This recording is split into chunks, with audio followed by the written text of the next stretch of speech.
বন্ধুরা 11ই জানুয়ারি থেকে নিউজিল্যান্ডের সাথে ভারতের 3টে ওয়ানডে সিরিজ শুরু হতে চলেছে। তো তাই বিসিসিআই আজকে টিম পাবলিশ করেছে। ওই টিমের মধ্যে অনেক রয়েছে চমক এবং অনেক রয়েছে হতাশা। তো চলো সবাই মিলে দেখি টিমটা কেমন হয়েছে। বন্ধুরা যদিও কালকে আমি পোস্ট করে পুরো টিমের ডিটেলস দিয়েছিলাম, তাও একবার চলো ডিটেলসে আলোচনা করে দেখে নিই টিম কেমন হয়েছে। তো প্রথমে রয়েছে আমাদের ক্যাপ্টেন শুভমান গিল।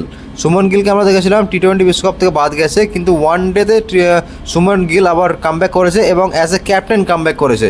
আর শুভমান গিল ওয়ানডেতে যথেষ্ট ভালো ব্যাটসম্যান এবং ভালো একজন ওপেনার, তাই আমার মনে হয় এই সিরিজে শুভমান গিল খুব ভালো খেলতে পারবে। সেকেন্ডে আছে আমাদের হিটম্যান রোহিত শর্মা। কিছু বলার নেই বন্ধুরা, হিটম্যান আর বিরাট কোহলি তো থাকবেই থাকবে। তাই হিটম্যান আর বিরাট কোহলিকে দেখেই অন্তত প্রত্যেক ভারতবর্ষে অন্তত একটু খুশির লেভেলটা অন্তত বেড়ে যায়। তাই 2 নম্বরে রোহিত শর্মা, 3 নম্বরে বিরাট কোহলি, 4 নম্বরে নাম আছে কে এল রাহুলকে এখানে as a wicket keeper batsman হিসেবে নেওয়া হয়েছে। কে এল রাহুল, এবং আমরা দেখেছি কে এল রাহুল বিগত কিছু ওয়ানডেতে লোয়ার অর্ডারে ব্যাটিং করে খুব ভালো পারফরমেন্স দিয়েছে কে এল রাহুল। 5 নম্বরে নাম আসছে শ্রেয়াস আইয়ার। আর শ্রেয়াস আইয়ারের পাশে একটা স্টার মার্ক দেওয়া আছে। স্টার মার্কটা মানে হলো শ্রেয়াস আইয়ার আপাতত এখন একটু আনফিট আছে, এবং যদি বিসিসিআই এর কাছ থেকে ফিটের ক্লিয়ারেন্স পেয়ে যায় তাহলে টিমে খেলবে শ্রেয়াস আইয়ার। তারপরে আমরা দেখছি ওয়াশিংটন সুন্দরকে অ্যাজ এ অলরাউন্ডার নেওয়া হয়েছে। ব্যাটিং অলরাউন্ডার আমরা দেখতে পাচ্ছি রবীন্দ্র জাদেজা।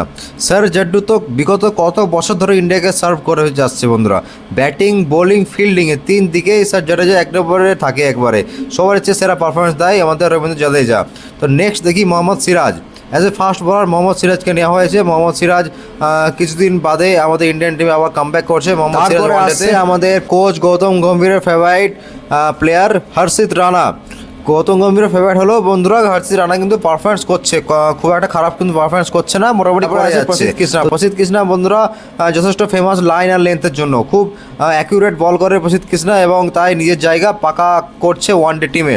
তারপর আছে আমাদের কুলদীপ যাদব, আমাদের চায়না স্পিনার, চায়না ম্যান আমাদের কুলদীপ যাদব, ইন্ডিয়ান নম্বর 1 স্পিনার চলেছে আমাদের ওয়ানডে খেলবে এরপরে। তারপরে রয়েছে ঋষভ পান্ত। বন্ধুরা উইকেট কিপার আরেকজন এক্সট্রা নেওয়া হয়েছে। আমরা প্রথমে দেখলাম কে এল রাহুল আছে উইকেট কিপার, এরপর আরেকজন অ্যাডিশনাল উইকেট কিপার হিসাবে ঋষভ পান্তকে নেওয়া হয়েছে। তারপরে আছে আমাদের অলরাউন্ডার নীতিশ রেড্ডি। হার্দিক পান্ডিয়ার জায়গাতে ভাবা হচ্ছে নীতিশ কুমার রেড্ডিকে। নীতিশ কুমার রেড্ডি যথেষ্ট ভালো একজন প্লেয়ার, যথেষ্ট ভালো বলও করে এবং ব্যাটিংটা আরও ভালো করে।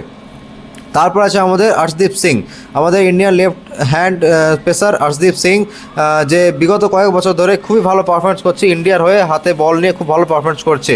এবং লাস্ট নাম আসছে আমাদের জয়সওয়াল, এসএসসি জয়সওয়াল এবারে ওয়ানডে টিমে চান্স পেয়েছে, কিন্তু জয়সওয়ালের যেহেতু শুভমান গিল খেলছে, তা জয়সওয়ালের চান্স পাওয়াটা একটু কঠিন।